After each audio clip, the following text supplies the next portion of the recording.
Hello guys, welcome to my channel. இன்றைக்கி 51வது episode தான் பார்க்க போகிறோம். வாங்க எபிசோட்குள்ளே போகலாம். ஹபீப் இன்னுமே ஆயிஷாவுக்கு கால் பண்ணி பேசலை. அதனால் அவங்க ரொம்ப புலம்பிகிட்டே தான் இருக்காங்க. ஜம்ஷித் அவங்க அக்காவை பார்க்கலான்ட்டு வந்து எப்படி இருக்கீங்க அப்படின்ற மாதிரி கேட்குறாரு. எப்படி என்னால் இருக்க முடியும், இந்த பிரச்சனை முடிகிற வரைக்கும் நான் அப்படியே காலத்தை கடத்திட்டு இருக்கேன் அப்படின்ற மாதிரி அவங்க சொல்கிறாங்க. ஹபீப் எதுவும் கால் பண்ணாரா அப்படின்ற மாதிரி அவர் கேட்குறாரு. அவர் எப்படி பண்ணுவார், அவர் தான் செகண்ட் ஒய்ஃப் கூட இருக்காரு அப்படின்ற மாதிரி ஆயிஷா சொல்கிறாங்க. எனக்கு உன்னோட வழி எல்லாமே புரியுதுங்க்கா, ஆனால் நம்மளோட ரிலீஜனில் 4 ஒய்ஃப் வரைக்குமே கல்யாணம் பண்ணிக்கலாமே அப்படின்ற மாதிரி ஜம்ஷித் சொல்கிறான். ஆம்பளைங்களாம் இதை மட்டும் ஃபாலோ பண்ணுறீங்க. ஒரு பொண்ணை கல்யாணம் பண்ணி கூட்டிகிட்டு வந்தால் அந்த பொண்ணுங்களை நல்லா பார்த்துக்கணும், அவங்களுக்கு சாப்பாடு தரணும், ட்ரெஸ் வாங்கி தரணும், அவங்களோட குழந்தைங்கள நல்லா பார்த்துக்கணும். இதுவும் தானே ரூல்ஸில் இருக்குது. இதெல்லாம் ஃபாலோ பண்ணுறது கிடையாது. ஆனால் கல்யாண விஷயத்தில் மட்டும் 4 பொண்ணுங்களை மேரேஜ் பண்ணிக்கலாமா? உங்கள் நியாயம் ரொம்பவே நல்லா இருக்குது அப்படின்ற மாதிரி ஆயிஷா சொல்லிட்டு இருக்காங்க. நீங்கள் சொல்கிறது சரிதாங்க்கா. ஹபீப் கிட்ட நிறைய கெட்ட பழக்கம் இருக்கலாம், ஆனால் அவர் கெட்டவர் கிடையாது. அவரோட சூழ்நிலை அந்த மாதிரி, அதனால தான் இந்த முடிவு எடுத்திருக்கிறாரு. அவருக்குன்னு கொஞ்சம் டைம் கொடுத்தா கண்டிப்பாக அவரோட தப்பை திருத்திக்குவாருன்ற மாதிரி ஜம்ஷித் சொல்கிறாரு. அவரை பற்றி என்னை விட உனக்கு நிறைய தெரியுமா? என்னை விட நீ தான் அவர் கூட அதிகம் டைம் ஸ்பெண்ட் பண்ணியிருக்கியா?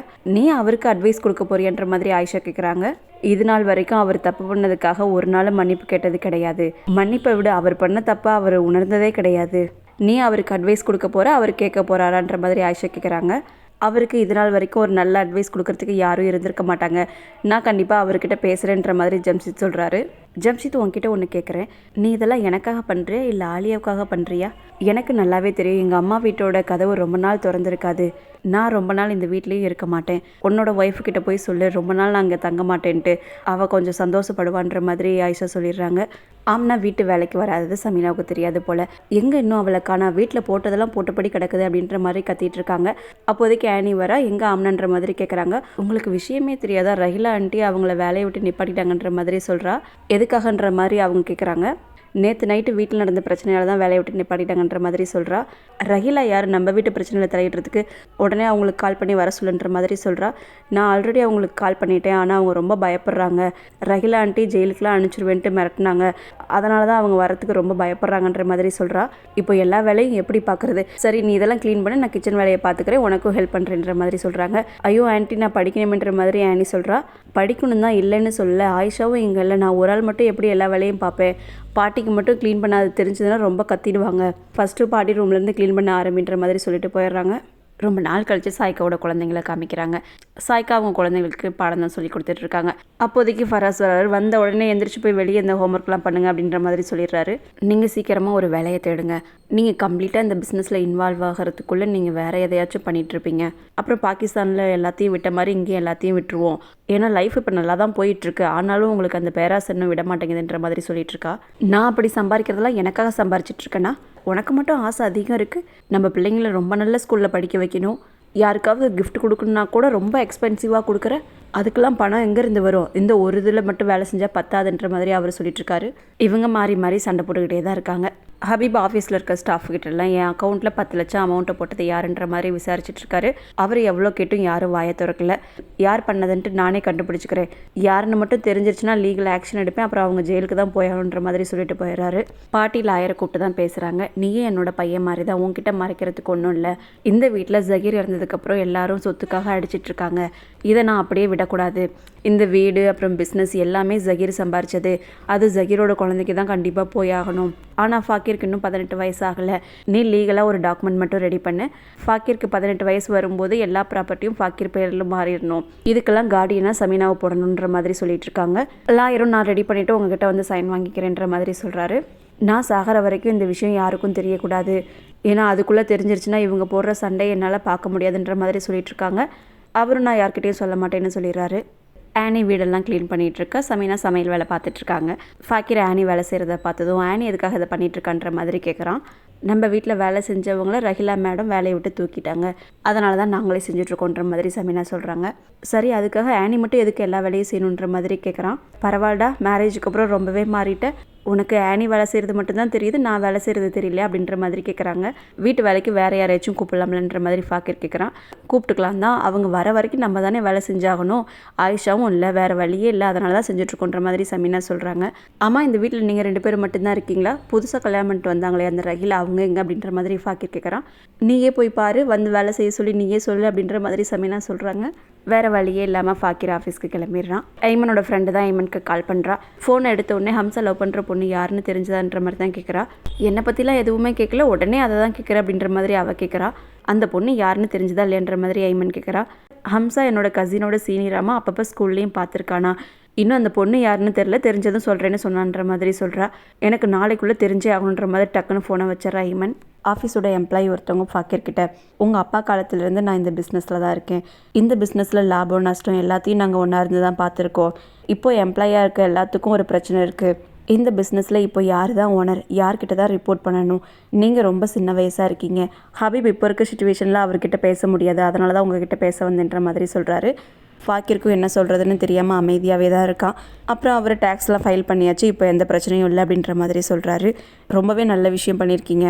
அப்பா அடிக்கடி சொல்லிட்டு இருப்பாரு, நீங்கள் ரொம்ப நல்லா ஒர்க் பண்ணுவீங்கன்ட்டு, இப்போ கண் கூட பார்க்குறேன்ற மாதிரி ஃபாக்கிர் சொல்லிட்டு இருக்கான். ஆனி வீட்டு வேலையெல்லாம் முடிச்சுட்டு ரொம்ப டயர்டாக தூங்கிட்டு இருக்கா. அப்போதைக்கு ஃபாக்கிர் வர ஆனி தூங்குறத பார்த்துட்றான். அதனால் சைலண்ட்டாக டோரெல்லாம் சாத்துறான். ஆனி ஃபேஸில் வெயில் படும் போல் அப்புறம் அந்த ஸ்க்ரீன்லாம் தள்ளி விடுறான். ஆனி புக்கை கையில் வச்சுட்டே தான் தூங்கியிருக்கா. ஃபாக்கிர் அந்த புக்கை எடுக்கலான்ட்டு எடுக்கிறப்ப ஆனி முழிச்சுக்கிறா. நீ வந்ததையே கவனிக்கல, இன்றைக்கி ரொம்ப வேலை செஞ்சுட்டேன், ஒழுங்காக படிக்காமல் கூட தூங்கிட்டேன் அப்படின்ற மாதிரி சொல்கிறா. ஃபாக்கிர் சாரி தான் சொல்கிறான், என்னால் ஒரு ஹெல்ப்பும் உனக்கு பண்ண முடியல, எனக்கு என்ன பண்ணுறதுன்னு தெரியல, இந்த வேலையெல்லாம் நீ செய்யாதன்ற மாதிரி சொல்கிறான். செய்யாமல் எப்படி இருக்க முடியும், செஞ்சு தானே ஆகணுன்ற மாதிரி ஆனி சொல்கிறா. நான் ஆஃபீஸில் பியூன் அங்கிள்கிட்ட பேசினேன், அவங்களுக்கு ஒரு ஆள் தெரியுமா, அவங்க கூட்டிகிட்டு வரேன்னு சொன்னாங்கன்ற மாதிரி சொல்கிறான். சீக்கிரமே வேலை செய்கிறதுக்கு யாராவது கிடைச்சா சந்தோஷம்தான்ற மாதிரி ஆனி சொல்கிறா. மதியம் எதுவும் சாப்பிட்டேன்ற மாதிரி ஃபாக்கிர் கேட்குறான். படித்து முடிச்சுட்டு சாப்பிட்லான்னு நினச்சேன், அதுக்குள்ளேயும் தூங்கிட்டேன் அப்படின்ற மாதிரி சொல்கிறா. சரி நம்ம 2 பேரும் ஒன்றா சாப்பிட்லான்ற மாதிரி ஃபாக்கிர் சொல்கிறான். சரி நான் போய் எடுத்துகிட்டு வரேன்ட்டு ஆனி சொல்கிறா. இல்லை வேணாம், நீ இங்கே உட்காரு, நான் போய் எடுத்துகிட்டு வரேன்ட்டு ஃபாக்கிர் சாப்பாடு எடுக்க போயிருக்கான். அப்புறம் 2 பேரும் ஒன்றா உட்காந்து சாப்பிட்றாங்க. ஃபாக்கிர் ஆனிக்கு சாப்பாடெலாம் ஊட்டி விடுறான். அடுத்த நாள் மார்னிங் ஃபாக்கிரும் ஆனியும் ஸ்கூலுக்கு தான் போகிறாங்க. காலேஜ் சேரத்துக்கு ஏதோ சர்டிஃபிகேட் வாங்குறதுக்காக. ஃபாக்கிர் கார்லேயே உட்காந்துட்டு நீ போய் வாங்கிட்டு வான்ற மாதிரி சொல்கிறான். இனிமேல் நீ ஸ்கூலுக்கு போக மாட்டேன்ற மாதிரி ஆனி கேட்குறா. இப்போ எனக்கு வேறு வேலைங்க நிறைய இருக்குது, இப்போ போக முடியாது, நீ தான் நம்ம 2 பேத்துக்கும் சேர்த்தே படிக்கிறேன்ற மாதிரி சொல்லிடுறான். ஆனி சர்டிஃபிகேட்லாம் வாங்கிட்டு வெளியே வரும்போது ஹம்சாவை பார்த்துட்றா. நான் உன்னை இப்படி பார்ப்பேன்ட்டு எதிர்பார்க்கவே இல்லை, ஸ்டடீஸை கண்டினியூ பண்ண போறியா இல்லையான்ற மாதிரி ஹம்சா கேட்குறான். என்னோட படிப்பை தடுக்கிறதுக்கு யார் இருக்கா, காலேஜ் ஃபார்ம் ஃபில் பண்ணுறதுக்கு சர்டிஃபிகேட்லாம் தேவைப்பட்டுச்சு, அதை வாங்க தான் வந்தேன்ற மாதிரி சொல்கிறா. இதை கேட்குறதுக்கு ரொம்பவே சந்தோஷமாக இருக்குது, அதே சமயம் என்னால் இதை நம்பவும் முடியலன்ற மாதிரி ஹம்சா சொல்கிறான். இது எல்லாத்துக்கும் காரணம் ஃபாக்கிர் தான், ஃபாக்கிர்னால தான் நான் இப்போ படிக்க போகிறேன். ஃபாக்கிர் அங்கே வெயிட் பண்ணிட்டு இருப்பான், நான் கிளம்புறேன்ட்டு ஆனி கிளம்பிடுறா. எல்லா சர்டிஃபிகேட்டையும் கரெக்டாக வாங்கிட்டே அப்படின்ற மாதிரி ஃபாக்கிர் கேட்குறான். எல்லாத்தையும் கரெக்டாக வாங்கிட்டேன், இப்போ நான் படிக்க போகிறேன்னா அதுக்கு காரணமே நீ தான், ரொம்ப நன்றின்ற மாதிரி ஆனி சொல்கிறா. எந்த ரிலேஷன் பற்றிலாம் எனக்கு அவ்வளோவா தெரியாது, ஆனால் நம்ம தான் ஒருத்தருக்கு ஒருத்தர் சப்போர்ட்டிவாக இருக்கணும், இல்லைனா இந்த வீட்டில் இருக்கவங்க நம்மளை நிம்மதியாக வாழ விட மாட்டாங்கன்ற மாதிரி ஃபாக்கிர் சொல்கிறான். சரி லேட்டாச்சு கிளம்பலாம் அப்படின்ற மாதிரி ஆனி சொல்கிறா. நான் மதியம் கூட சாப்பிடல, ஒரு காஃபி குடிக்கலான்ற மாதிரி ஃபாக்கிர் சொல்கிறான். இல்லை நம்ம வீட்டுக்கு போயே ஆகணும், லேட் ஆயிடுச்சுன்னா ஏன் என்னன்ட்டு கேள்வி கேட்பாங்கன்ற மாதிரி ஆனி சொல்கிறா. சரி நீ அங்கே போய் வீட்டு வேலை தான் செய்ய போகிற, சரி வீட்டுக்கே போகலாம் அப்படின்ற மாதிரி ஃபாக்கிர் சொல்கிறான். இல்லை காஃபியை குடிக்கலான்ற மாதிரி ஆனி சொல்கிறா. ஐமன் அப்பா ஐமன் பார்க்க தான் வராங்க. உனக்கு உடம்பு இப்போ எப்படி இருக்குது, நல்லா இருக்கே அப்படின்ற மாதிரி கேட்குறாங்க. எனக்கு என்ன ஆச்சு, நான் நல்லா தான் இருக்கேன் அப்படின்ற மாதிரி அவள் சொல்கிறா. உன் மேலே உங்கள் அம்மா ரொம்ப அக்கறையாக இருக்கா, நீ இப்போலாம் ரூம்குள்ளேயே இருக்கியாம்மா, சாப்பிடவும் வர மாட்டேங்கிறியா, பேச மாட்டேங்கிறியா, ரொம்ப கவலைப்பட்டுருக்கா உங்கள் அம்மா அப்படின்ற மாதிரி சொல்கிறாரு. அம்மா தேவையே இல்லாமல் கவலைப்பட்டுக்கிட்டு உங்களையும் இப்படி ஆக்குறாங்க, எனக்கு என்ன, நான் நல்லா தான் இருக்கேன், எக்ஸாம் ஸ்டார்ட் ஆக போகுது, டியூட்டரும் இன்னும் கிடைக்கல, அதான் ரூம்குள்ளேயே உட்காந்து படிக்கிறேன்ற மாதிரி அவள் சொல்கிறா. உன்னோட ஸ்டடீஸில் இவ்வளோ கான்சன்ட்ரேட் பண்ணுறது எனக்கு ரொம்ப சந்தோஷமாக இருக்குது, அதே சமயம் ஃபேமிலிக்கும் கொஞ்சம் இம்பார்ட்டன்ஸ் கொடு அப்படின்ற மாதிரி அவர் சொல்லிட்டு போயிடுறாரு. அவர் போனதுக்கப்புறம் ஐமன் ஃபோனை தான் நோண்டிகிட்ருக்கா. ஹம்சா ஒரு பொண்ணு கூட நின்று பேசும்போது யாரோ ஃபோட்டோ எடுத்து இவளுக்கு அனுப்பிச்சிருக்காங்க, அதை தான் அவள் பார்த்துட்ருக்கா. பாட்டி காஃபி கேட்டிருப்பாங்க போல், சமையல் லேட்டாகி தான் கொண்டு வரா. நான் கேட்டு எவ்வளோ நேரம் ஆச்சு, இப்போ தான் கொண்டு வரேன்ற மாதிரி அவங்க கேட்குறாங்க. வீட்டில் வேறு யாரும் இல்லை சமைக்கிறதுக்கு, நானே எல்லாத்தையும் பார்த்துட்ருக்கேன், அதான் லேட் ஆயிடுச்சுன்ற மாதிரி சொல்கிறா. ஆயிஷா எதுக்காக இன்னும் அவங்க அம்மா வீட்லேயே இருக்கா, நீ கால் பண்ணி பேசினியன்ற மாதிரி கேட்குறாங்க. நான் எதுவும் கால் பண்ணி பேசல, ஆனால் ஆயிஷா வரதுக்கு கொஞ்சம் நாள் ஆகுன்ற மாதிரி சொல்கிறாங்க. ஆயிஷா உடனே கால் பண்ணி வர சொல்லுங்கன்ற மாதிரி பாட்டி சொல்லிடுறாங்க. நான் ஆயிஷாவை வர சொல்கிறேன், ஆனால் இந்த வீட்டில் வேற ஒரு பிரச்சனை போயிட்டுருக்கு அப்படின்ற மாதிரி சமீனா சொல்கிறாங்க. ஹபீப் எதுவும் சொன்னான்ற மாதிரி கேட்குறாங்க. ஹபீப்லாம் எதுவும் சொல்லலை, புதுசாக வந்திருக்க மருமக தான் அப்படின்ற மாதிரி சொல்கிறாங்க. என்னன்னு கேட்குறதுக்கு ஆம்னாவை வேலையை விட்டு தூக்கிட்டாங்கன்ற மாதிரி சொல்கிறாங்க. இவ யார் இந்த முடிவெல்லாம் எடுக்கிறதுக்கு, யார் இவளுக்கு பர்மிஷன் கொடுத்ததுன்ற மாதிரி கேட்குறாங்க. அதை நீங்கள் தான் அவகிட்ட கேட்கணுன்ற மாதிரி சமீனா சொல்லிட்டு போயிடுறாங்க. ஹபீப் ரஹீலா கிட்ட நான் ஆஃபீஸ் வேலையாக வெளியே போகிறேன், மதியம் சாப்பிட வர மாட்டேன், நீயே சாப்பிட்டுக்க அப்படின்ற மாதிரி சொல்கிறாரு. நான் சாப்பிட்டுக்கிறேன், டெய்லியும் தனியாக தான் சாப்பிட்றேன், இப்படிலாம் நடக்கும்ட்டு நானே எதிர்பார்க்கலன்ற மாதிரி ரஹீலா சொல்கிறா. ஏன் என்னாச்சுன்ற மாதிரி அவர் கேட்குறாரு. இந்த வீட்டுக்கு வரும்போது அவ்வளோ சந்தோஷமாக வந்தேன், இங்கே சந்தோஷமாக வாழலாம்ட்டு, ஆனால் இந்த வீட்டில் இருக்க யாரும் என்ன ஒரு ஆளாக கூட மதிக்கிறது இல்லை, யாரும் என் கூட உட்காந்து சாப்பிட்றதில்ல, உங்கள் கூட உட்காந்து உட்காந்து மட்டும்தான் சாப்பிட்றேன். இப்போ நீங்களும் வெளியே போகிறேன்னு சொல்கிறீங்க. நான்லாம் இந்த வீட்டில் ஒரு ஆளே இல்லை அப்படின்ற மாதிரி அவள் சொல்லிகிட்ருக்கா.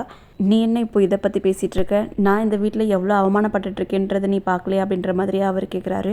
அவங்கெல்லாம் உன்னோட சொந்தம். ஆனால் என்னை பற்றி யோசிச்சு பாருங்கள். நான் இந்த வீட்டுக்கு புதுசாக வந்தவ. என்கிட்ட அவங்க அன்போடு தான் நடந்துக்கணும். ஆனால் அப்படி நடந்துக்க மாட்டேங்கிறாங்க. என்னை ஒரு ஸ்ட்ரேஞ்சர் மாதிரி பார்க்குறாங்கன்ற மாதிரி சொல்லிகிட்ருக்கா. சொந்தம்னு சொல்கிற என்னையவே இப்படி ட்ரீட் பண்ணுறாங்க. அவங்க எப்படி உன்னை நல்ல விதமாக ட்ரீட் பண்ணுவாங்கன்ற மாதிரி கேட்குறாரு. இந்த வீட்லேயே நீங்கள் தான் இப்போ பெரிய ஆள், நீங்கள் தான் ஏதாச்சும் பண்ணி ஆகணும். அப்போ தான் உங்களோட மதிப்பு என்னென்னு அவங்களுக்கு தெரியும்ன்ட்டு இதையும் சொல்லிகிட்ருக்கா அகிலா. ஆனி பயந்துக்கிட்டே தான் வீட்டுக்குள்ளே வரா. இவ்வளோ லேட் ஆகிடுச்சு, கண்டிப்பாக இந்த வீட்டில் ஏதாச்சும் பிரச்சனை பண்ணுவாங்கன்ற மாதிரி சொல்லிகிட்ருக்கா. நான் தான் உன் கூட இருக்கல, பார்த்துக்கிறேன்வான்ற மாதிரி ஃபாக்கிர் கூட்டிகிட்டு வரான். இவங்க வீட்டுக்குள்ளே கூட நுழையில. அண்ணங்களையும் சமீனா வந்து எங்கே தான் போனீங்க, சொல்லிட்டு போக மாட்டிங்களா, கால் பண்ணி கூட சொல்லணும்னு தெரியாதுன்ற மாதிரி கேட்குறாங்க. ஆனி சாரிலாம் சொல்கிற. நீ முன்ன மாதிரி இல்லை, இப்போ கொஞ்சம் கூட உனக்கு பொறுப்பே இல்லைன்ற மாதிரி சமீனா சொல்கிறாங்க. ஆனி காலேஜ் சேர்றதுக்காக சில டாக்குமெண்ட்டை வாங்க வேண்டியது இருக்குது, அதை வாங்குறது தான் ஸ்கூலுக்கு போகணுன்ற மாதிரி ஃபாக்கிர் சொல்கிறான். உனக்கு என்ன பைத்தியமாடா பிடிச்சிருக்கு? ஆனி படித்த வரைக்கும் போதுன்ட்டு பாட்டி சொல்லிட்டாங்க. என்னால் இந்த வீட்டு வேலைலாம் தனியாகவும் பார்க்க முடியல. இந்த குழந்தைத்தனத்தெல்லாம் இனிமேல் விட்டுருங்க. ஆனி படித்த வரைக்கும் போதுன்ற மாதிரி சமீனா சொல்கிறாங்க. இதில் என்ன குழந்தைத்தனம் இருக்குது? அவள் படிக்கணும்னு ஆசைப்பட்றா, அவள் படிக்கட்டும். அதை எதுக்கு நீங்கள் ஒரு பிரச்சனையாக மாற்றுறீங்க? நீங்களே என்கிட்ட முன்னாடி சொல்லியிருக்கீங்க, அப்பா பாட்டி பேச்சை தான் கேட்குறாங்க, என் பேச்சை கேட்க மாட்டேங்கிறாங்கன்ட்டு. இப்போ அதையே தான் நீங்களும் ரிப்பீட் பண்ணிகிட்ருக்கீங்க. நான் அப்பா பண்ணி கொடுத்து ப்ராமிஸை நிறைவேற்றுறேன்.